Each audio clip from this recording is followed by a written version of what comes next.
Hello everyone, welcome back to our channel. तो आज के लेक्चर में हम पढ़ने वाले हैं crop variety improvements.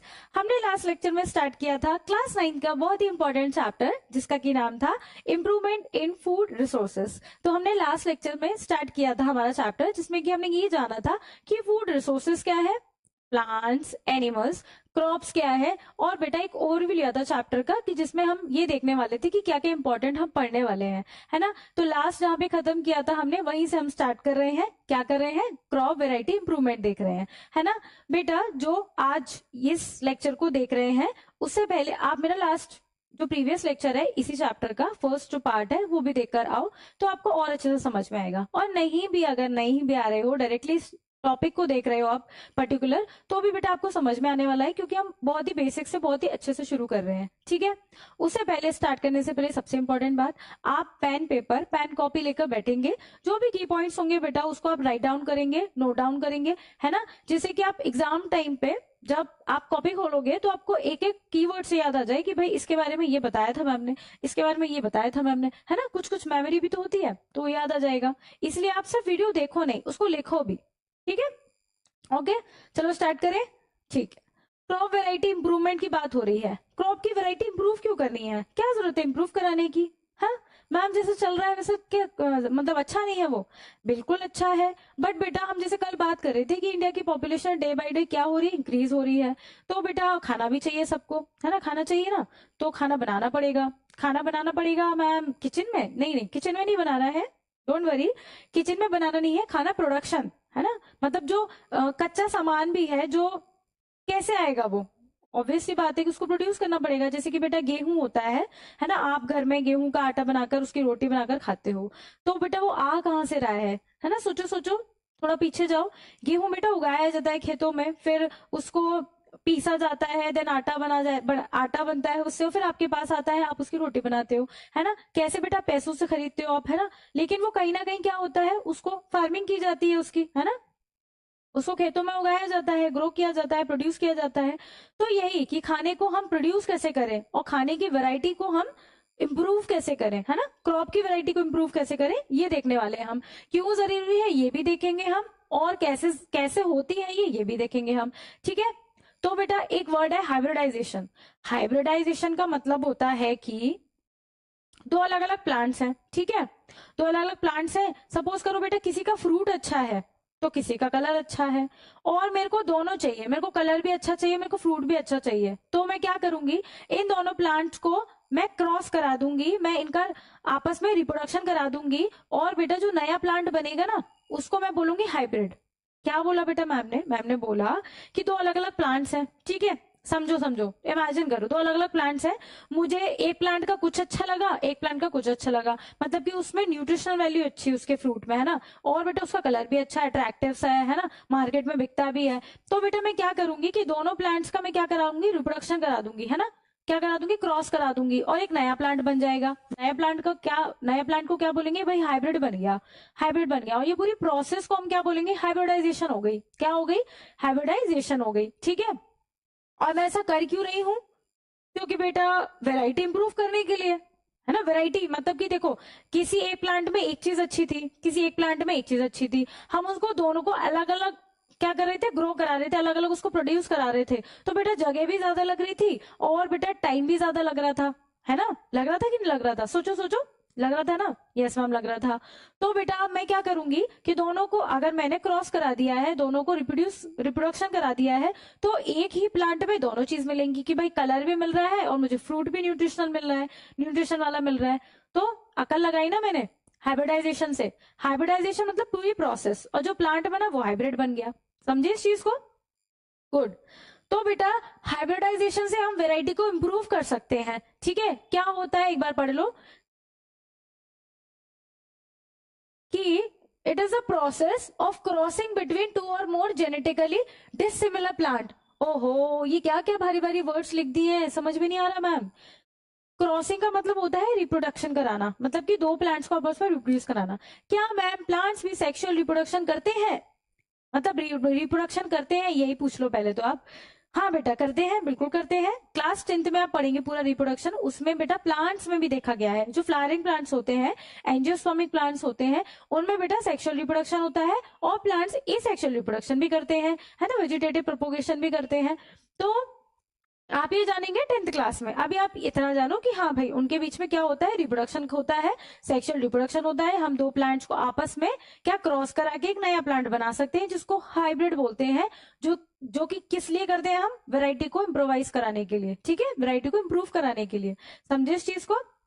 Very good. अगर कोई बेटा इंटरेस्टेड है अभी पढ़ने के लिए, तो मेरे चैनल में ऑलरेडी अपलोडेड है सेक्सुअल रिप्रोडक्शन इन प्लांट्स, और ह्यूमन बींग्स में भी, एनिमल्स में भी। तो आप बेटा जाकर वॉच कर सकते हो, देख सकते हो। ओके, तो चलो let's back to the topic.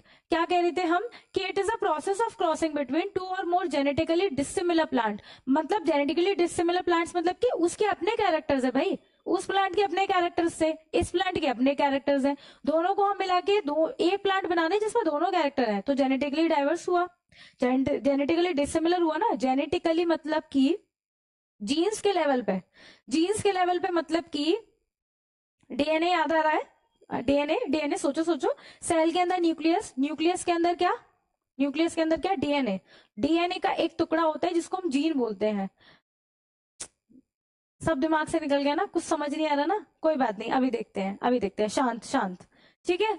तो बेटा to produce new varieties with good properties of both the crops, ठीक है, दोनों क्रॉप्स की गुड प्रॉपर्टीज को हम एक ही प्लांट में ला रहे हैं, इसलिए हम हाइब्रिडाइजेशन करा रहे हैं, ठीक है। ये बेटा तीन तरीके से होता है, एक तो इंटरवेराइटल, जिसमें कि क्या होता है, दो वैरायटी ली जाती है प्लांट की, ठीक है, दो वैरायटी ली जाती है प्लांट्स की, और उनमें हाइब्रिडाइजेशन कराते हैं, एक प्लांट बनाते हैं जिसमें कि दोनों प्लांट की क्या हो, खूबियां हो, दोनों प्लांट की क्या कैरेक्टरिस्टिक्स हो, दोनों प्लांट की क्या प्रॉपर्टीज हो, अच्छी वाली प्रॉपर्टीज हो। ऐसा नहीं कि भैया कोई सी भी वाली भी प्रॉपर्टीज होगी, अच्छी वाली प्रॉपर्टी को बोल रहे हैं हम, ठीक है।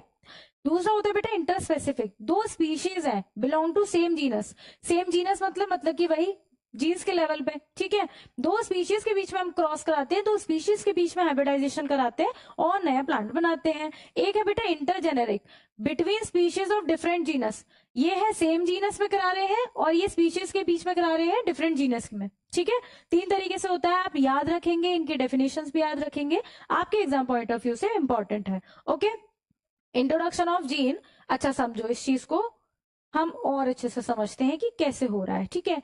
हमने पढ़ा था कि मैम ये सेल होती है ना, सेल याद करो, बीच में न्यूक्लियस होती है, हाँ मैम होती तो थी न्यूक्लियस, उसमें बेटा डीएनए ऐसे कुछ पड़ा रहता है ना, हाँ हाँ बोलो बोलो, हाँ हाँ मैं पढ़ा रहता है इसका बेटा। जैसे ये डीएनए है, उसका कुछ पार्ट, जैसे कि ये वाला पार्ट जिसके पास इंफॉर्मेशन है, प्रोटीन बनाने की, मतलब कि सोचो, सुनो, मतलब कि बेटा उसके पास इंफॉर्मेशन है कोई भी एक कैरेक्टर बनाने की, कोई भी एक पर्टिकुलर कैरेक्टर बनाने की, तो बेटा हम क्या करते हैं, जीन्स, और इसको बोलते हैं जीन, क्या बोलते हैं इसको बोला जाता है gene. Gene is a segment of DNA that has a information for making any kind of protein और एनी कैरेक्टर्स, ठीक है, समझे। तो क्या करते हैं हम, जेनेटिक लेवल पे हम छेड़छाड़ करते हैं उसके साथ, हम जीन्स के लेवल पे खेलते हैं प्लांट्स के साथ, तो हमें क्या देखने को मिलते हैं, कैरेक्टर्स देखने को मिलते हैं, प्रॉपर्टीज देखने को मिलती है दोनों प्लांट्स की, ठीक है। दो प्लांट्स के बीच में हम हाइब्रिडाइजेशन कराते हैं, तो किस लिए कराते हैं, हम वैरायटी को इंप्रूव कराने के लिए करा रहे हैं, ठीक है। तो ये तो हो गया कि हम क्यों करा रहे हैं, ठीक है, कैसे करा रहे हैं। ये देखो बेटा ग्रेप्स, एक ये वैरायटी है ग्रेप्स की, एक ये वैरायटी है ग्रेप्स की, आपने दोनों खाए होंगे, मार्केट में दोनों अवेलेबल है, ठीक है। तो ये हम अलग अलग वैरायटी है ग्रेप्स की, और इनको बेटा हाइब्रिड करके भी बनाया जाता है। ये देखो बेटा दोनों राइस है, एक व्हाइट राइस है, एक ब्राउन राइस है। हमने अगर व्हाइट राइस था तो हमने ब्राउन राइस क्यों बनाया, कभी सोचा इस चीज को, वैरायटी को इम्प्रोवाइज कराने के लिए। मतलब कि सफेद चावल तो खाया जाता है बट उसमें बेटा कार्बोहाइड्रेट ज्यादा होता है, ब्राउन राइस जो होता है ना बेटा वो न्यूट्रिशनल होता है ना, न्यूट्रिशन वैल्यू उसमें होती है बहुत ज्यादा as compare to white rice, इसलिए ब्राउन राइस को बनाना पड़ा। तो ऐसे ही वैरायटी इम्प्रोवाइज होती रहती है और नई नई चीजें आती रहती है मार्केट में, है ना। जैसे बेटा अगर गेहूं खत्म हो जाए, तो और भी तो ग्रेन्स हैं, और भी तो अनाज है जिसको हम खाकर जिंदा रह सकते हैं। तो ये वैरायटी लाते क्यों है? इसलिए जिससे कि बेटा पॉपुलेशन के लिए सब कुछ अवेलेबल हो, है ना, खाने के लिए। क्योंकि देखो जिंदा रहने के लिए खाना इंपॉर्टेंट है, ठीक है, जिंदा रहने के लिए खाना इंपॉर्टेंट है, बिल्कुल। और बेटा खाना खाने के लिए खाना तो होना चाहिए, तो बेटा खाने को प्रोडक्शन भी इंपॉर्टेंट है, और प्रोडक्शन के लिए वैरायटी भी इंपॉर्टेंट है। अगर एक ही तरीके की चीजें प्रोड्यूस कराते जाएंगे, और सोचो कि उसका प्रोडक्शन होने में 1 साल लग रहा है, कोई भी एक चीज है, सपोज कि कोई भी एक ग्रेन है, वो 1 साल ले रहा है उसको ग्रो करने में, और कोई भी एक ग्रेन है दूसरा टाइप का, वो 4 महीने में उग जाता है, पूरा उसकी पूरी जो क्रॉप है वो तैयार हो जाती है। तो हम 4 महीने वाले को भी प्रेफर करेंगे ना, क्योंकि वो जल्दी उग रही है भाई। 1 साल में तो 3 बार उसकी क्रॉप हो जाएगी। इसलिए वैरायटी को इम्प्रोवाइज कराते हैं, और नई नई हमें वैरायटी को खाने को मिले, जिससे कि, ठीक है। ये बेटा जेनेटिकली मॉडिफाइड है, जीन्स के लेवल पे हम खेल रहे थे, जीन्स के लेवल पे हम मॉडिफाई कर रहे थे। मॉडिफाई मतलब बदलाव कर रहे थे, बदलाव करके प्रॉपर्टीज आ रही थी, कैरेक्टरिस्टिक्स आ रही थी, इसलिए हमने उसको बोला जीएमओ, मतलब कि जेनेटिक मॉडिफाइड ऑर्गेनिज्म। ऑर्गेनिज्म मतलब कि प्लांट्स, सांस लेते हैं भाई, रिप्रोड्यूस कर रहे हैं, ऑर्गेनिज्म है, बिल्कुल है, ठीक है। चलो बेटा कॉर्न्स है, जेनेटिकली मॉडिफाइड है कॉर्न्स। इनमें देखो जैसे कि जो हम आप खाते हैं ना, पीला वाला भुट्टा, है ना, कॉर्न, वही बेटा देखो स्वीट कॉर्न। इसमें देखो कैसे कैसे अलग अलग कलर की ये दो जो छोटे छोटे दाने टाइप के है ना, ये क्या है? जेनेटिकली मॉडिफाइड है। ये बेटा अनियन आपने घर में देखी होगी, गोल गोल राउंड राउंड, इसकी देखो पूंछ निकली हुई है, निकली हुई है ना पूंछ, ये बेटा जेनेटिकली मॉडिफाइड है। क्या है? जेनेटिकली मॉडिफाइड है, इसीलिए, ठीक है। चलो ये देखो बेटा पोमैटो, हम कह रहे थे दो दो प्लांट को मिलकर हम एक प्लांट बनाते हैं, और एक ही प्लांट में दोनों की वैरायटी आ जाती है ना, हमने बात की थी ना। इन्होंने देखो क्या कर दिया, इन्होंने देखो क्या कर दिया, आलू को टमाटर को मिला के बना दिया है। देख रहे हो क्या कर रहे हैं ये लोग? आलू भी आ रहा है बेटा, आलू भी आ गया है, देखो, है ना, स्टेम मॉडिफिकेशन है तो नीचे ही है ये। और बेटा ये देखो टमाटर, पोटैटो, टोमेटो मिला के क्या बना दिया इन्होंने? पोमैटो। क्या बना दिया भाई? पोमैटो बना दिया मैम इन्होंने, है ना, पोमैटो बना दिया इन्होंने, देखो पोमैटो बना दिया। आलू भी दिख रहे हैं आपको? दिख रहे हैं मैम, दिख रहे हैं ना आलू?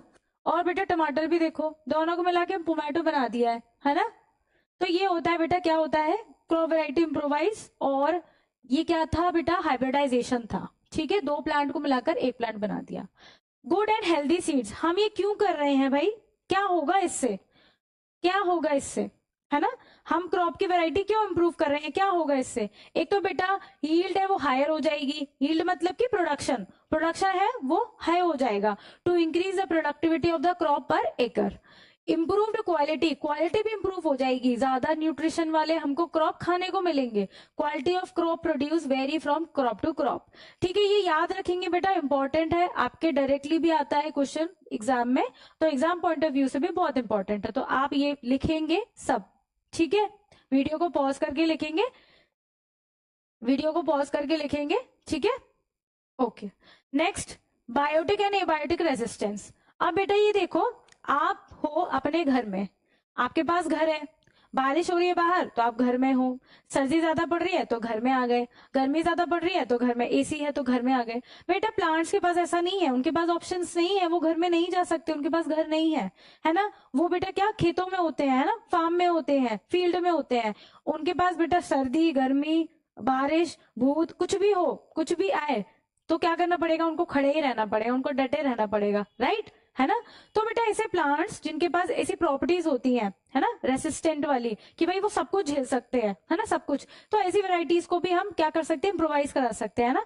ऐसे प्लांट से हम क्या लेके, ऐसे जीन्स लेकर हम अपने क्रॉप में क्या करा सकते हैं? इंट्रोड्यूस करा सकते हैं, है ना। अच्छी बात है ना, क्यों? हमारा देखो, अगर बायोटिक एबायोटिक रेसिस्टेंस होगा हमारा प्लांट, तो बेटा उनका नुकसान कम होगा, नुकसान कम होगा तो हमारी ज्यादा प्रोडक्शन होगा, है ना, होगा ना, बिल्कुल होगा।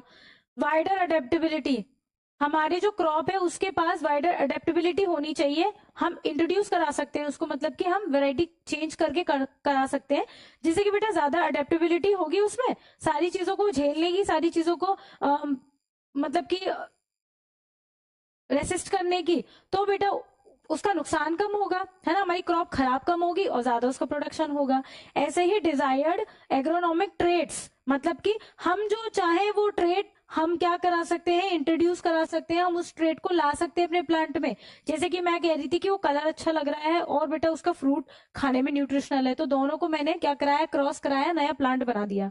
ठीक है, तो मेरे को बेटा कलर भी मिल गया एक प्लांट में और मेरे को क्या मिल गया, न्यूट्रिशनल वैल्यू भी मिल गई। तो मैं ऐसे जो मैं चाहूं वो डिजायर्ड एग्रोनॉमिक ट्रेट ला सकती हूँ बाय वैरायटी को इंप्रूव करके। समझे इस चीज को, ये पांचों बहुत इंपॉर्टेंट है, आपको पांचों लिखने हैं विद पूरी एक्सप्लेनेशन। ठीक है बेटा, है आपके एग्जाम पॉइंट ऑफ व्यू से, है ना, पूछ लेते हैं आपके एग्जाम में कि भाई क्यों करा रहे हैं हम क्रॉप की वैरायटी को इम्प्रूव, है ना। तो बेटा ये सारे रीजंस है इसलिए करा रहे हैं हम इम्प्रूव, तो इम्प्रूवमेंट। तो हमने आज ये जाना कि क्रॉप की वैरायटी कैसे इम्प्रूव की जाती है और क्यों कर रहे हैं भाई, इंपॉर्टेंट है ना, ये भी इंपॉर्टेंट है कि क्यों कर रहे हैं। तो ये सारे रीजंस हैं इसीलिए कर रहे हैं हम। तो हमारा जो नेक्स्ट टॉपिक है वो होने वाला है क्रॉप प्रोडक्शन इंपॉर्टेंट। क्या सिर्फ वैरायटी को इम्प्रूव करके काम चल जाएगा, नहीं चलेगा मैम, पॉपुलेशन इतनी ज्यादा है, प्रोडक्शन भी तो कराना पड़ेगा।